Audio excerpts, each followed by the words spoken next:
Welcome back to Mandy. Let's head straight back into The Shining, and we are heading into a month later chapter, or the third chapter called A Month Later. And this is sort of where now everything has been established in sort of Act 1, and we're basically sort of slowly kicking the second act into gear, and we jump a month later from the point when we have on closing day, and a month later, sort of, if it was late October when we left last time, it must be sort of late November now, right? Okay, so we see an establishing shot of the hotel and the lonely little Wendy car there, right? Now little Wendy feels all alone in this big place. There is no maze. There's no maze next to the hotel anywhere, right? And it's clear that the externality of the hotel doesn't match what we see when and if we see the hotel from the outside, and so this just doesn't match up.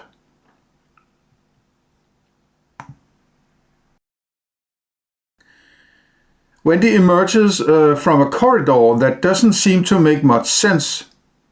Behind Wendy, there apparently is a wall, and a passage to the right and to the left is towards the entrance area.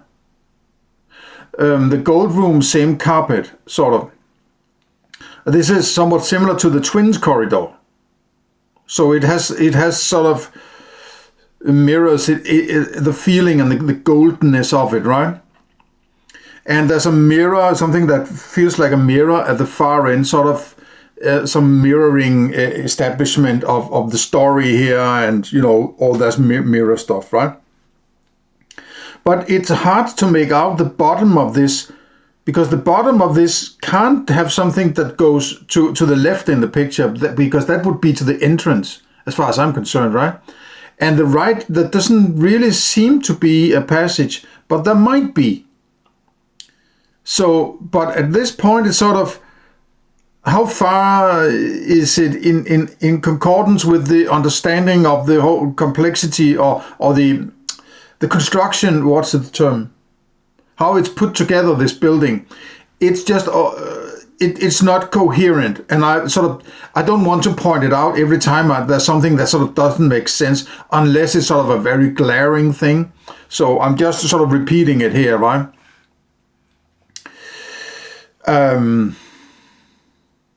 The golden curtains don't make sense here unless they have a symbolic meaning, like in a reference to a later twins corridor scene, to point out those twins actually are a representation of Wendy.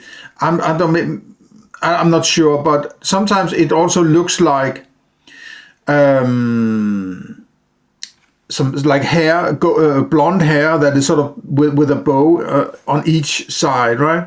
Could be some allusion to hair, or a shine and mirrors, and from the subconscious. I mean, it's not necessarily easy to find always the right interpretation, but it's also comes with a lot of the weirdness of the whole hotel as such, right? It's a confused mess of styles and all that, right? I'm not saying that it doesn't make sense that there is a curtain. I do say that, but I actually think that there might as well be a curtain there. But who am I to say, right, in this weird place? But why would you want to cut this particular corridor off with a curtain? It's just sort of a bit strange, right?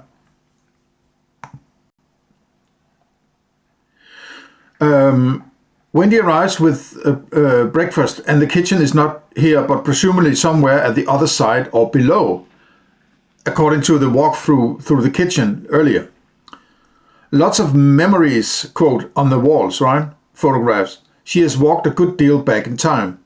And this might be, a symbolism that every time we see these pictures, it's like we are fast rewinding back in time to get to some point to the depths of Wendy's mind and the deeper secrets of room 237 and so on, right? The tablecloth creates an inverted white pyramid or arrow in front.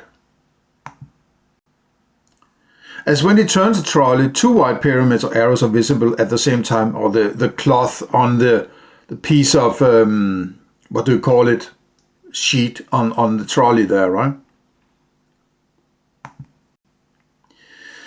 There are notable red three-person sofas under the photo arrangement. As Wendy turns to pass through the door, I mentioned that we see this particular spot is shown several times until the end, right? This is the place where the end shot of the movie will be. The camera will track through this door towards the place where this sofa stands and zoom in or track in on that famous last photo, right? So we see this sofa a lot of times until the final shot where it's all of a sudden gone, right? As Wendy turns to pass through the door, the camera starts sideways tracking, similarly to how this has been done before, passing to another mental state and all that, right? The camera moves through the other door. There's seemingly a door on this side also that has sort of been opened so the camera can pass through. The reflection of what looks like a door or window it's hard to make out, but looks partly like a window to outdoors. This does not make sense in the building or the construction. It seems like to be in the direction of the gold room or something. I'm sort of thinking there might be a gold room on this side in there somewhere.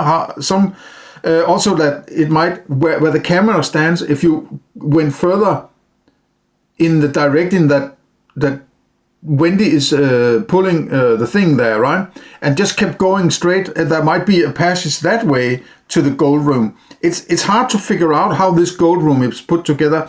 It could be that the gold room goes to the right in this picture, and the scene or the bandstand is actually up against this wall that we see to the right, and then there are passages on either side to get into the room, and and then that curtain in the gold room or maybe the curtain could be a sort of a passage and to when Wendy and Halloran went to the basement kitchen and stuff, but it has to be quite elaborate to make sense of it, right? So,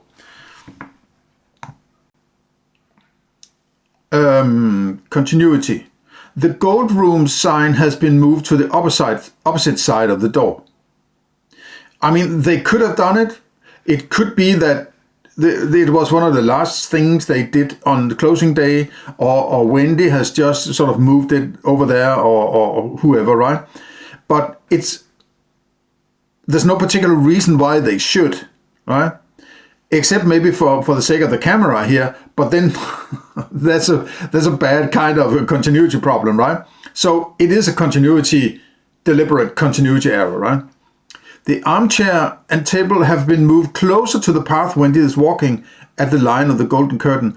I think that you can see when Jack arrives at the check-in that the chairs that we're looking at here, they are placed further up against where the camera is. Now they have been pushed closer to where Wendy is walking, right?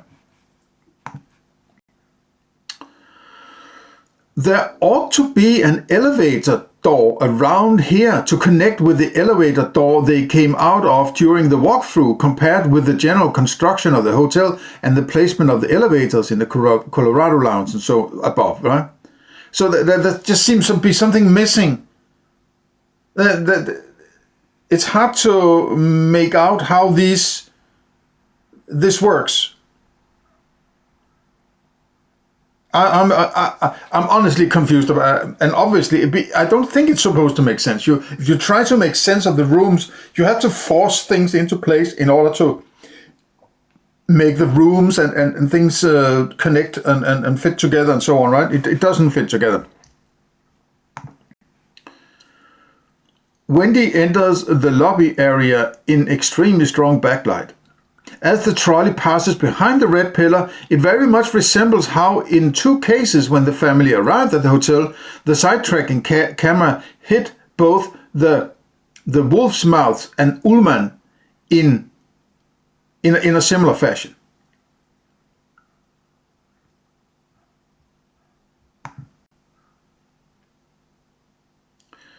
The outer doorway of the entrance seems to be covered in carpet or such. It's sort of a weird, ugly, but it could be in order to keep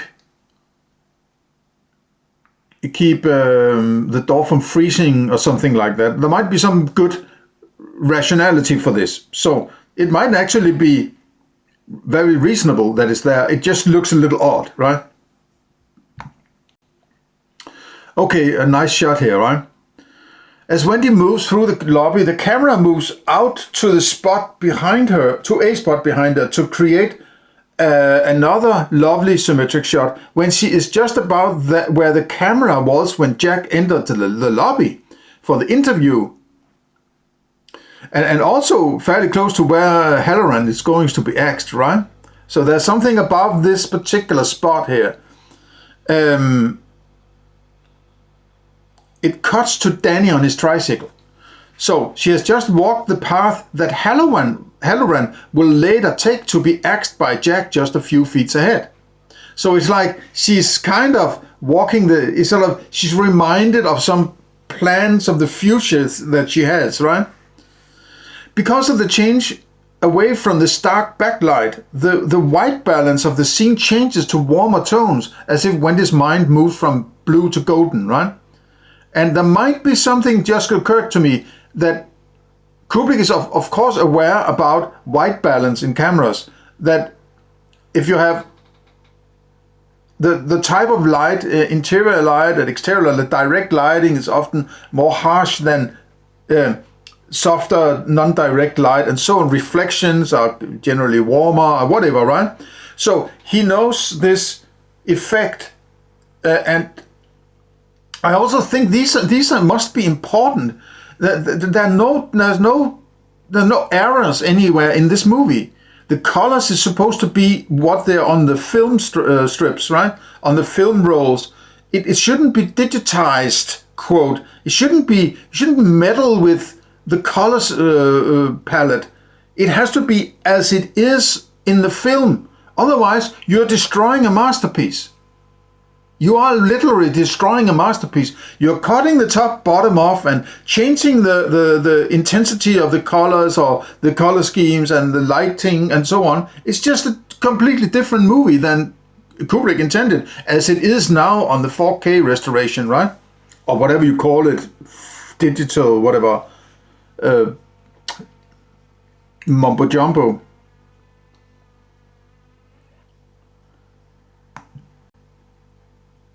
Danny rides his tricycle through the hotel. Danny's blue and red clothes resemble Wendy's goofy reference, including the tricycle, right?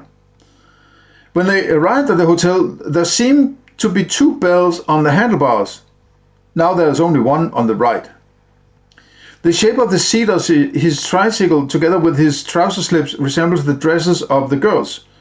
Yeah, maybe that's a bit of a stretch, but as well as Wendy's goofy dress there. So, but they resemble. It's sort of the same kind of general idea of dresses, right? Possibly a reason why we only see him from behind in this shot, a kind of bleed from Wendy's robe and the twins. So, yeah. The pool table. As he passes the pool table here, right, has been turned 180 degrees. This is unreasonable to be parked as an arbitrary continuity error, right? Yeah, nobody's going to just hey, let's just turn it 180 degrees, right? That's not going to happen unless it's completely intentional. Additionally, there is now a yellow pool ball hanging from the table, similar to how there were yellow balls hanging from the pool tables in the games room. One of you commented and said it was, what was it? Some kind of thing for the queue, I think, or cleaning the balls or whatever. Something hanging there that you can use, right? It's not a ball hanging there. It's some utility of some kind, right? It's sort of, but it functions as this similarity to the yellow balls and the yellow ball theme, right? How Danny's tricycle rolls from carpet to floor creates sudden changes in sound. This has bled through from the sound Wendy's trolley makes as it passes over the doorway from the corridor to the lobby. So that there's, it says if you listen in the scene just before, right? Danny looks to the left and up towards the stairway where Wendy later will, or rather have already planned to kill Jack with the bat. Or at least, paralyze him, right? Still, the green and red theme bleeds through via the carpet and the green plant near the stairway. There is a set of red alarm bells sitting on the wall just next to a cozy armchair. Just there in front of Danny, right? This seems like an odd choice of place to put an alarm that may hurt your eyes if you sat right next to them. If they went off, these alarm bells are all over the place. If they went off, right? So if people were sitting there and, just, a few feet behind you, you would almost have some hearing damage, right? So it's sort of, you would place them somewhere else, I would say, right? Somewhere where they won't blow your head off, right? Okay, but these alarm bells are all over the place, just like the exit signs. There are so many alarm bells here. It's ridiculous, right? Where the path to the right leads, there's some exit and something to the right. I'm not sure I understand what that is. Is that down towards where the snow track is, or how is this? It's very confusing, right? The arrangement of the pictures of the wall and table again resembles the crying child's theme.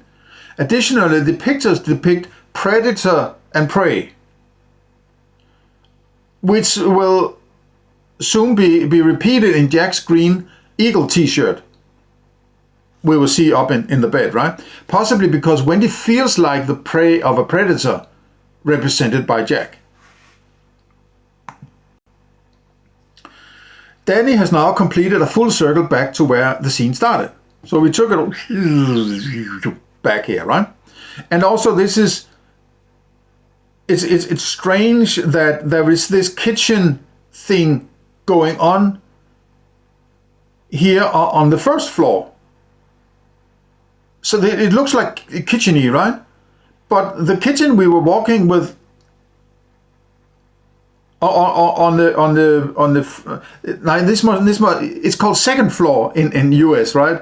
Okay, so that would be called first floor in Europe, I believe, and second floor in America. So excuse me for mixing this up.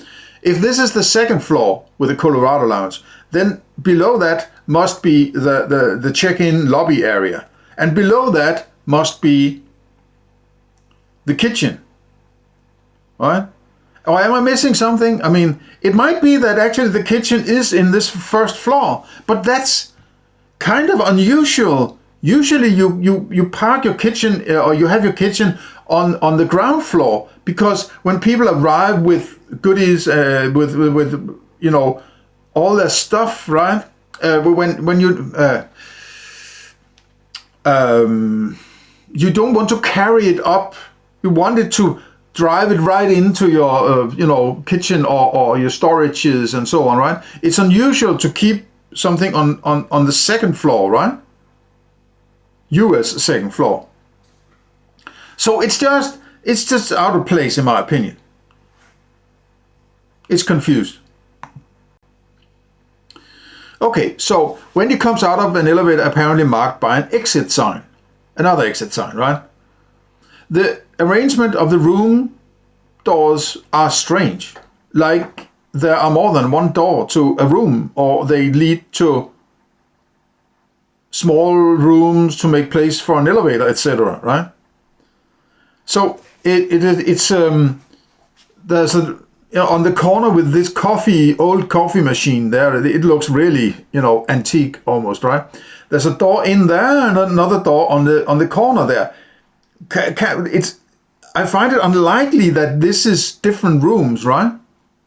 So they must lead to the same room, but usually you only have one door to a hotel room. This might be different because of this particular, area of the hotel for the staff, sort of staff wing or whatever they call it, right? But it look, and usually don't have a door up on the corner of a place, right? So it's again, things are off. And where is this elevator, right? It goes up and has doors this way, but the elevator down in the lobby were up against Ullman's office and went this way instead, right? Rather than that way. So there's also something about connectivity here. It just doesn't add up, right? And if it adds up, I can't figure it out, right? Okay, I need to mention that I said at some point earlier that the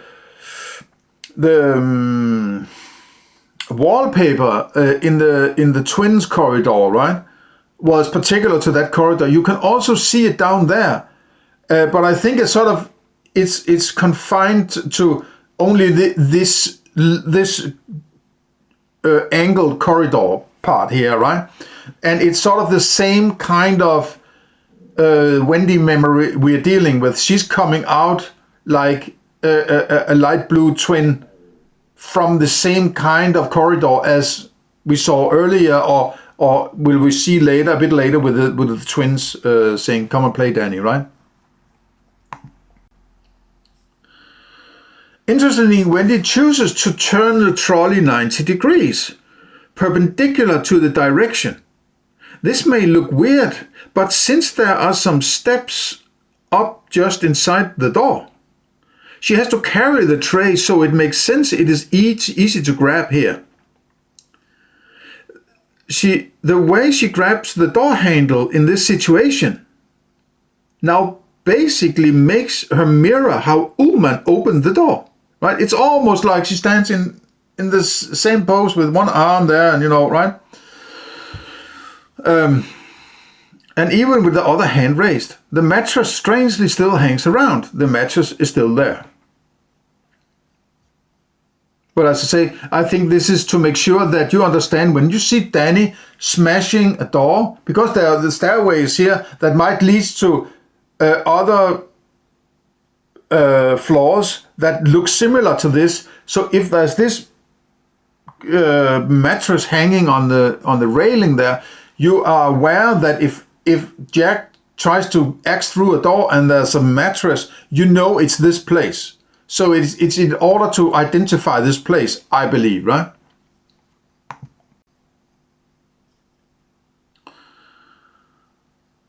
The ornamentation above Jack's head resembles some demonic figure, you could say, right? Sitting in a chair, like Jack in the Colorado Lounge later. Sort of Wendy foreboding, or sort of grooming the viewer, or the receiver of the story, or whatever, right? The situation apparently is that Jack has slept until 11:30. It is strange that they are not all eating breakfast together. Wendy and Danny apparently have already eaten, and Wendy has not bothered to wake up Jack for some reason. Okay, so the insomnia thing and writer's block is sort of indicated in this scene, right? Why would she not do that, but instead create this elaborate breakfast in bed at 11:30? Maybe he has slept too late, but that's assuming something I can't say, right? But you're sort of led to believe it, maybe, right? So take it as maybe something that is implied. The camera zooms out, so you discover that what we are seeing is Jack's reflection in Wendy's sort of beauty mirror, right? And pardon me for the spelling errors, right? The place for her romantic sexual fantasies, right? And we have the little red and green plant there, and a light blue double thing, just like the little twins, right? So he is a sexual object for Wendy. She's interested in Jack in a sort of sexual way. I don't think Wendy has any partner, and she doesn't have a child. He's a wish child, right? She doesn't have a Jack either, but this is a fantasy, right? So, and okay, maybe also the greenish oval thing up here. Maybe one of the things I was thinking that, and I'll get back to it in just a moment also, that I said earlier that it's sort of mysterious why it is that shape and so on. There might be a reference to this ghost ship I presented in the last part, but also it's sort of cucumbery, right? It's somewhat similar to a cucumber, a short one maybe, right? And sort of phallic, but also the green color. So bed and green sort of sexual relation of some kind, right?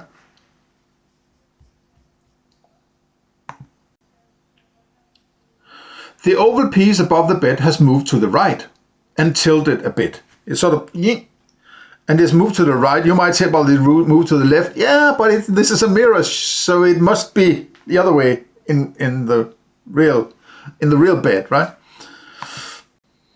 The actual bed. Just enjoy the composition of these shots. Why would you cut this down to 16 by 9? This is how it should look.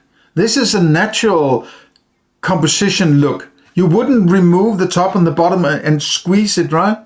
This is how it should look. Are you listening, Netflix and Warner Brothers, right? Or whoever brothers owns this shit. I don't mean that. Who has a shitty apparent approach to masterpieces like that, right? There are nobody taking up this level of movie making. It's just a bygone era. What are we getting now? We're getting slop after slop after slop, right? Very few pieces of really good movie making left. So shouldn't we treasure the ones we have? Wendy arrives out of the pattern in a pattern robe.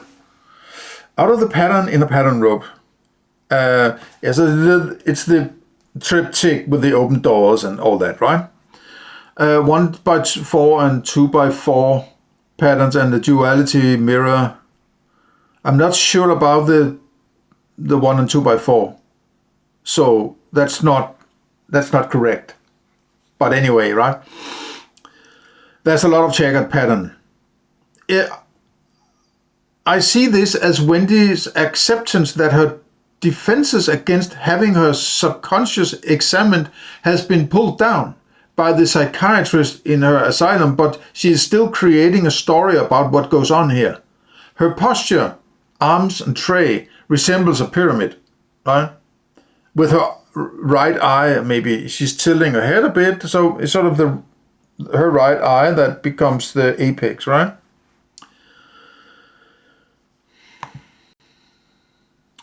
The whole WHOLE, right? The whole idea here is that Jack is not a real person. He's merely a reflection of Wendy's mind. The double door has been opened to her mind symbolically. The oval piece above the bed is now protruding from Wendy's head or mind that resembles the cucumber from. I actually wrote it here, right? There is a red lamp post and a greenish drawn curtain.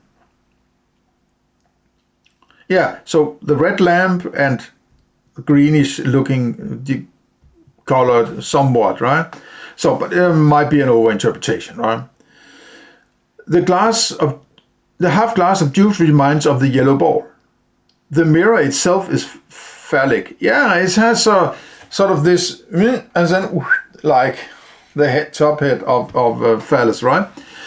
And you see this shape, sort of an arch, but with sort of an extra extension a bit down, right? You see that in other sites elsewhere in the hotel. Okay. The composition while Jack stretches out makes his arm and the pillow create wolf ears. Right? It's like two triangles protruding from him, right? The pillow and his arm, right? And some sort of something going on there, right? At the same time, these can be seen as the V and A of the arrows in the typewriter sentence, which makes sense with the open typewriter-like beauty box just underneath him. A similar type of photo exists of Danny on the bear pillow, showing one eye, where Danny lies with his arms like this, right? So this is not a part of the movie. The bed corner, when tilted 45 degrees, clearly looks like the top of a dark pyramid. Jack, his mirror image, looks into the camera. Wendy is angry. I don't know about this Wendy is angry, but it's like, I'm not sure how exactly to, this analysis here is still pretty old. It's some half a year old maybe, or something like that, a year old maybe. So I developed my an analysis during the analysis. So when I come back to this, I have looked through it, but maybe not as deep as was possible. I mean, I have other things to do than do this, right? But and there's something about this pyramid here, and it could be that Kubrick is saying, yeah, all you pyramid people, right? Sort of sticking his tongue out at them. So that could be the thing, right? So, and this is one of my favorite shots in the movie. Look at this composition, all the colors and the craziness of Jack and the angles and the shapes and color. It is like there's so much going on, right? It's a fantastic shot, this, in my opinion. The oval piece extending from Wendy resembles the way Jack sticks out his tongue. Yeah, okay, yeah, you could say. It's a similar... Oh, I'm almost talking to myself here, right? This could possibly be understood as subconsciously Wendy does not want to have her psychology investigated. Maybe. The presence of such an elaborate beauty mirror place seems kind of overkill in a place like this. It does, right? Like, why they can only have your refrigerator from the 1940s, but she has a big beauty parlor mirror thing here, right? That basically takes up half the bedroom, right? As if Ullman has made sure that she can keep looking pretty while she stays here and therefore exaggerated by Wendy. There's some underlying thing there, right? Oh, and right here, one of my favorite shots in the movie, right? It is actually, this is a piece of art in my opinion. This is movie making at the highest level.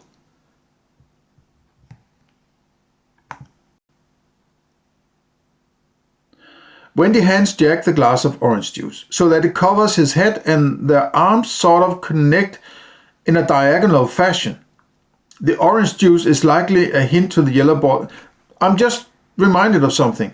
This very much resembles the very early when Jack came into the lobby, and we see this elderly couple where the woman stands and hands a man sitting down something. It's basically more or less the same action going on here. So it might actually be some bleed, let's say, from that point, right?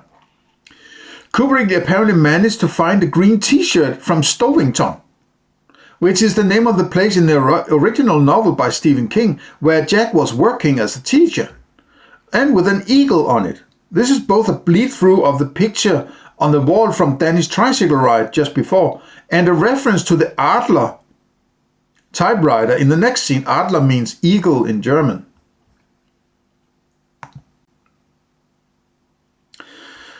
we're still seeing the Jack reflection, not the actual Jack. As Jack drinks of the glass, we see the bottom of the glass, which creates a yellow ball, right? Yellow interior. So obviously reference to the yellow tennis ball. Meanwhile, he's staring directly at Wendy, almost as if she's making Jack stare at her to make him seem more grim and crazy. I don't know, right? Maybe. The light green equals sex color of Jack's t-shirt, together with his dipping his bacon in Wendy's egg, probably symbolizes that Wendy wants to have sex with Jack. Wendy sits with one leg up, just like she did when we first saw her in the Boulder apartment. I believe this symbolizes an erection, but as if hidden under clothes, right? So when you have this leg up, it's sort of if you have a massive erection, right? At the same time, it can also symbolize the spreading of her legs in a sexual connotation, but without it being explicitly so. If she moves one leg up, she's kind of spreading legs, you could say, but not this way, but this way instead, right? Eggs are sunny side up with a little round yellow ball-like tennis ball, right? Okay, and I've dealt with some aspects of this egg-eating seance here, and in connection with the next shot of the typewriter, right? In the introduction. So please go and check that out if you haven't done already. Wendy says, "It's a really nice place up here." This seems a little strange to say if you have been here for a month, right? The dialogue generally seems artificial, dealing with how pretty it is outside and you know, etc., right? It is like a 12-year-old girl talking about her summer vacation, right? Up here is more likely a reference to the place she has been institutionalized than a hotel, right? Up here, it rings a bit like the Catcher in the Rye, or Catcher in the Rye. Is it called Catcher, or I think it's called The Catcher in the Rye, right? It has the connotations there, I think. The composition is like a diagonal lower left to upper right. There's a very sort of line with the pillow and how they sit, right? Wendy seems to be trying to be charming to Jack and interested in doing things together. This is her sort of immature attempt at trying to create a husband, plus maybe some sexual interest, right, in this sort of cutesy way. And a father for her wish child, Danny. But she looks worn out, unwashed and untidy. She's still wearing her morning robe at 11:30. This is kind of a true picture of Wendy's situation. She's actually alone and miserable, talking to her imaginary friends and ghosts rolled into one, possibly, right?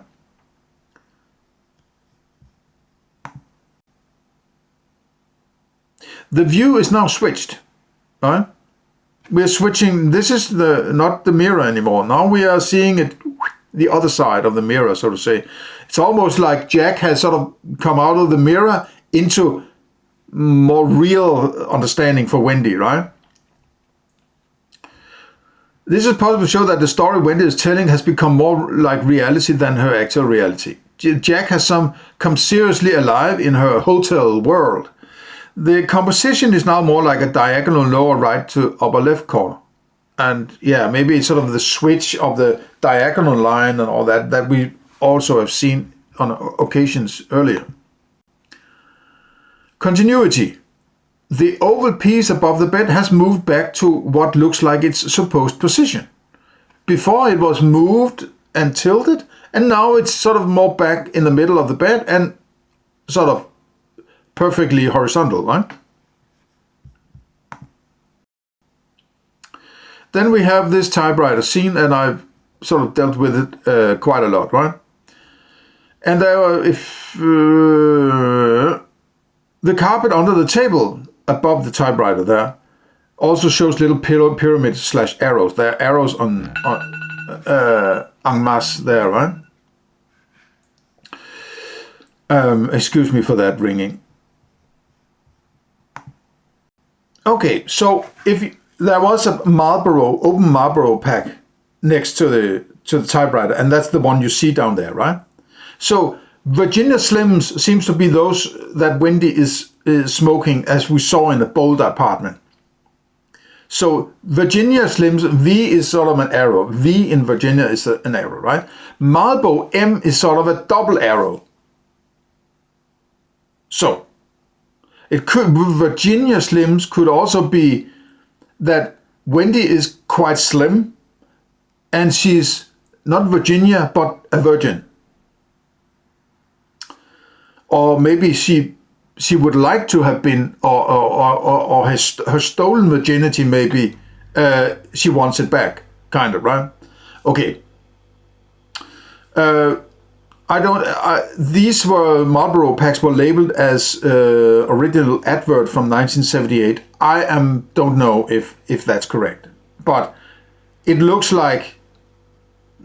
similarly to the pack lying on the table there, right? Placing a pack of Virginia Slims next to the typewriter would have been too on the nose Wendy. There would be too clearly that it would be Wendy creating something. So instead, Kubrick chose to open a Marlboro, what's it called, a hard pack or stiff pack, and he creates two red arrows, right? And if you open it slightly, you have sort of a lot of the two red arrows this way and a white arrow on the bottom, including two red arrows. And then there's a red pyramid because of the half open top up there, right? And two white arrows downward between the pyramid and the red arrow. That's just arrows everywhere here now, right? It's completely on purpose. And that is why it's a Marlboro pack and not a Virginia Slim. I think one of you pointed it out, and I think this is the reason why, right? And you also have these red Marlboro arrows above Mr. Halloran there in the prior scenes, right?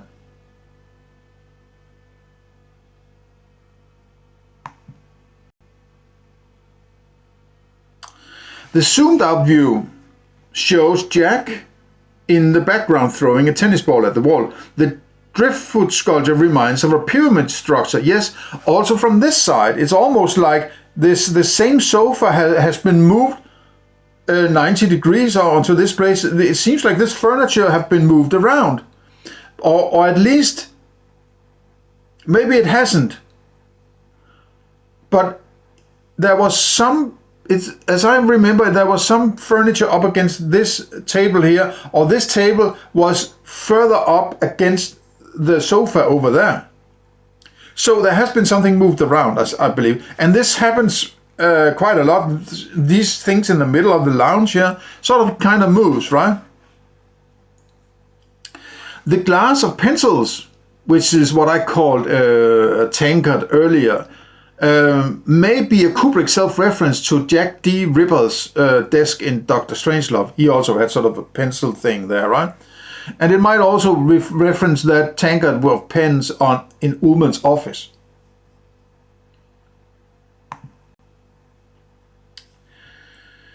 The form of the stairs going sideways and then up.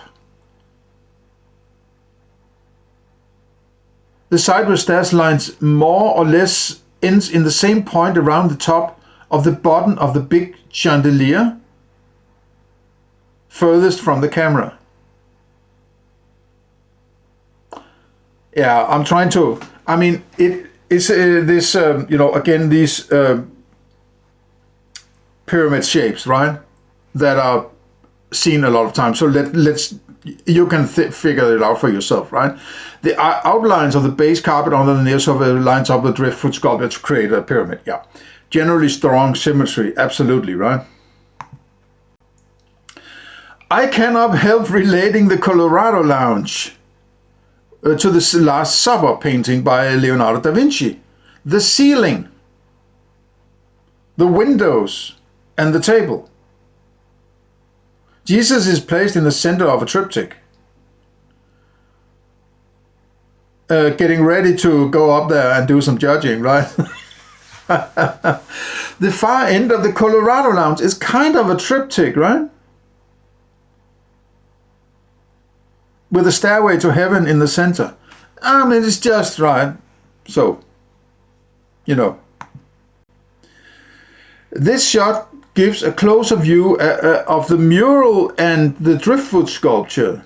The sculpture gives a sense of a tormented figures burned in a fire or something like that, right? It's rather disturbing to have that in a nice lounge like this. Double arrows in the carpet on the lower left.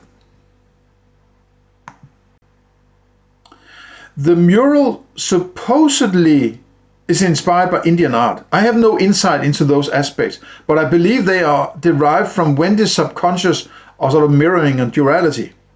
Lots of 2, 3, and 7 Jungian 2x4 windows and pyramid interpretations possible have bleed-through similarity with the ornament shown just before on the bedpost behind Jack. Yeah, that figure on the bedposts seem kind of related to these figures in a way. They are not far off, right? They could also look like rocket or even phallic structures, right? And there are 7 figures. There are 2 light blue sort of plant-looking things, and then 4 persons inside, and then there's a 1 person going around all of them, right? So there might be some symbolism in this, obviously, right? And they look like the rockets are similar to Apollo 11 on Danny's sweater. The fireplace underneath is the takeoff for Wendy's ignites and takes off, right?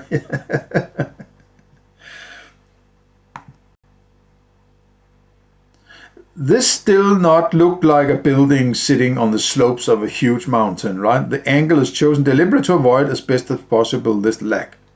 Wendy says jokingly, "I'm gonna get ya. You better run fast." This is a reference to Wendy's particular accent, which can be traced in both Jack and Danny later, and we traced it in Danny earlier, as shown in the prior part, right? We have already seen Danny use it. Yeah, we have already heard Danny use it. But it's this, gonna get ya, gonna get ya. Huh?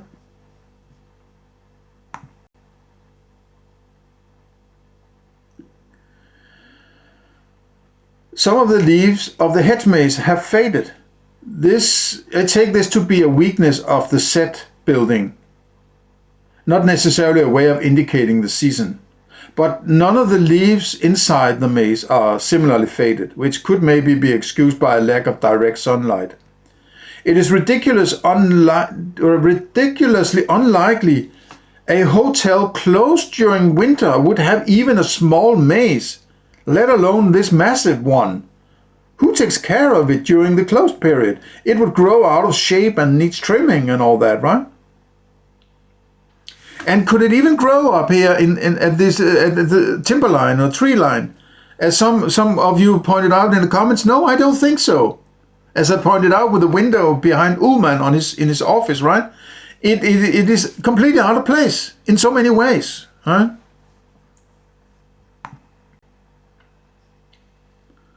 There are little pyramids all around the top of the outer hedge of the maze. The lamppost looks like elongated. Holy shit, there's a lot of spelling errors, right? Figures. It's just a way of life. That's it. If you can read it, you can read it, right? A bleed through frugu of the figures on the mural in the lounge from the scene just before Jack. Yeah, whatever, right? The lighter brown sign, monolith-like, on the small front of the small shed aligns with the bench in front of it, so that it looks like it stands on top of it, which Danny then slides into in a perfect symmetry with that bench. Exactly as the camera is there, right? With the print paper above him, which again is almost exactly the whole shot middle vertical line, creating yet another pyramid symbolism. Something, whatever, right? Two small pyramids at the top of the hedge maze together with the shed creates the two eyes of a mouth. Yeah, so two eyes and the shed is the mouth, right? It's again, these symbols keep repeating and repeating and repeating, right? The lampposts, yeah.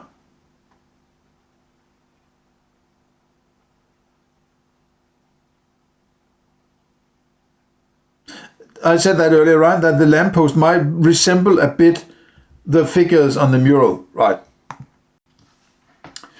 Okay, continuity. The post with the map of the maze has been moved from its place along the hedge to somewhere closer to the end of where the camera sidetracks after having followed Wendy and Danny to the opening of the maze, right? A bench has been placed there instead of the map post. This is a huge continuity thing, right? Not only shouldn't there be a maze, but it's amazing that, yeah, whatever, right? It's incredible. It seems that Kubrick wants us to take a close look at the maze plan, not during the theatrical show, but possibly pausing during a home video viewing. Yeah, you could say that you don't have time to take a good look at this maze, but if you could stop your VHS and just sit there and you make drawings and whatever, right? And then you could compare it to the maze later that we see Jack looking down at in the lobby, right?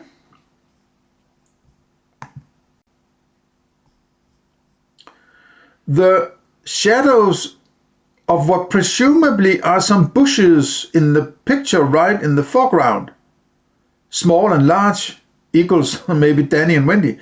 These shadows precisely line up so they, in combination with the lines of the light and the shadow created by the opening to the maze, makes a pyramid, with its apex near the perfectly placed as a hemisphere on top of the bench right inside the maze, and a similar hemisphere is also in the arc at the top of the opening. So if you see these shadowed lines that perfectly match the how the light falls into place in the opening, and this, it creates just this, he has waited for the sun to be correct and the shadows of some bushes or whatever it is, which is out of the camera sight, and so it's like he's really concerned about pyramids here, right? Holy crap, man.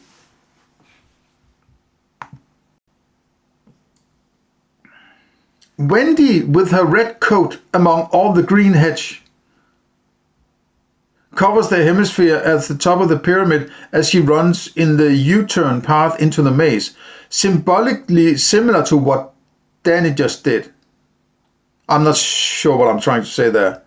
This may be Kubrick's way of saying, by placing her near the top of the pyramid, that she may have been a sort of a tool for the pyramid-loving secret society of Freemasons he alluded to in Eyes Wide Shut. Yeah, maybe, and maybe not, right? It's hard to say, right? Maybe it's speculative, this. The post with a map work as a wipe of the screen that splits in two along the vertical middle. Yeah, it swipes the screen. This is not the first time, right? Almost again the swiping sideways thing where we're passing through particular aspects of Wendy's mind, right? Now we're going deep into the maze here, right? Maybe we might not be going deep, but we are going there in order to just have a little view with Danny. She's all on her own, so she can sort of traverse there without, she's haven't possibly been learned into this compartment of her mind by the psychiatrist, who just sort of pokes a little and let her walk around and then get out again, right? So we're not going to go deep at this point, right? And this also establishes the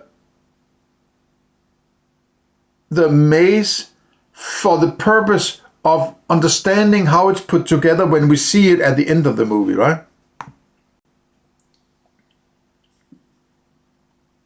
This shot seems to be just inside the entrance to the maze. Light and large archway just behind Wendy. It has Wendy's head in the center of a cross-diagonal composition. Again, this sort of pyramidal thing going on, right? Which we see so often in basically a lot of his movies. Okay, continuity. There are no visible small pyramids on top of the hedge of the entrance or elsewhere. According to the map outside the maze, there should be a hole in the hedge next to Danny.